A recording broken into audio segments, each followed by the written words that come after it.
So we're going to go over Novia platform, Novia global platform as an option for expats. Going to compare it to other platforms in the sector and who it's competing against, and whether, if or not, I would make it in my option of platforms, both to use as an advisor and to use as an investor as well.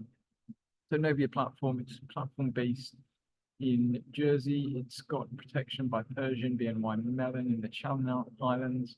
At the base cost, it's 0.45%. It can go down depending on amount. So if you've got $500,000, $1 million, these can go down to 0.3. And if you've got over that amount, it can go down to 0.2. So on that side of things, it is a bit more expensive than the other platforms we're seeing in the category or starting to emerge, like Saxo Bank with that 0.12, and if you're Saxo Premium, clients 0.06, and also the IBKRs of these worlds that are next to nothing. But you are getting the custody fee with that. Some of the plus points is that it's FCA regulated, it's completely fee based. Now, how does that compare against other platforms that it's mainly competing against? The Morningstar saying very similar, as we've done this whole article here, as you can see. Novia versus Morningstar. It's completely fee-based as well. I would say the technology within Novia is probably a bit better, I think, than the Morningstar. A bit easy to navigate, although Morningstar does have a link to its Morningstar platform. Against Arden, another popular advisor-led platform, I think it's got way better technology in terms of that. In terms of client onboarding, and here, as you can see here, here's a bit of information about the system, the portal. As you can see the funds, you can see the gains and losses, etc. Pretty standard in terms of how that works. As you can see there, it's quite easy just to see that.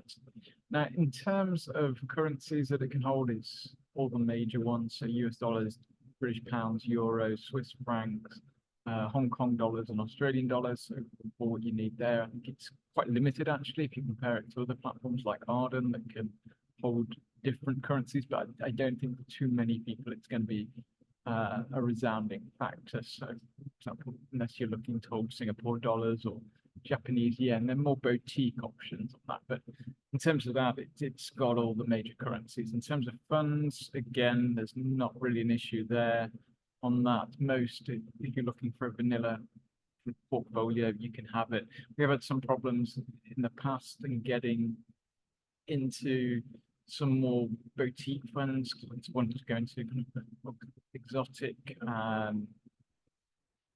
commodities such as uranium, etc.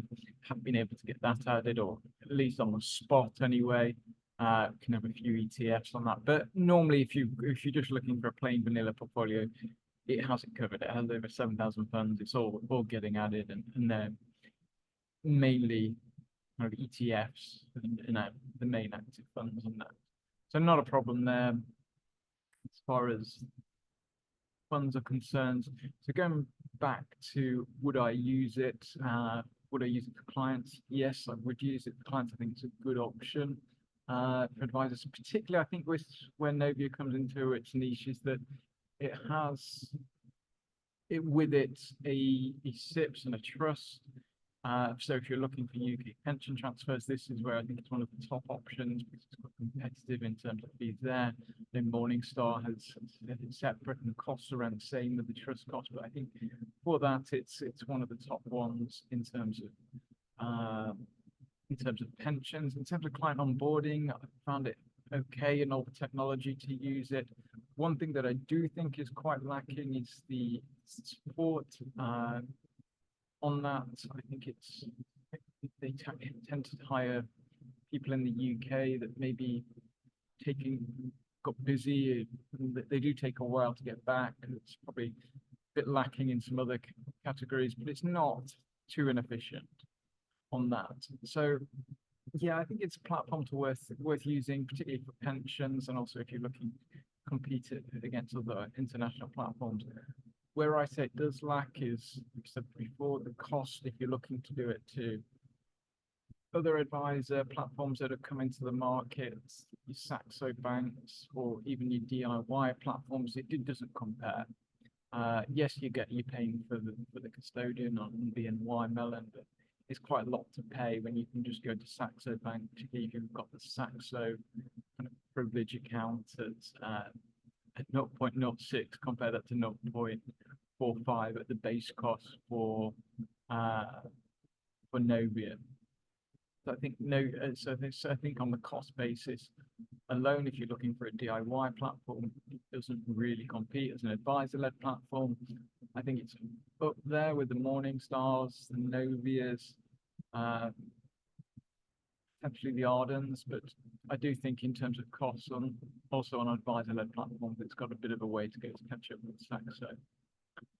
But yeah, I would have no problem with being proposed it or in using the platform and with an IFA, or if you're moving a UK pension, it's fee-based, it's transparent, it's easy to use, it's good technology, it's mostly electronic. So I hope you found this review useful. If you have been looking or been proposed Novia by an IFA or anyone else in that kind of circle, if you do have any more questions, we do have an email address and a number of blogs, as you can see here, that we'll put a link to.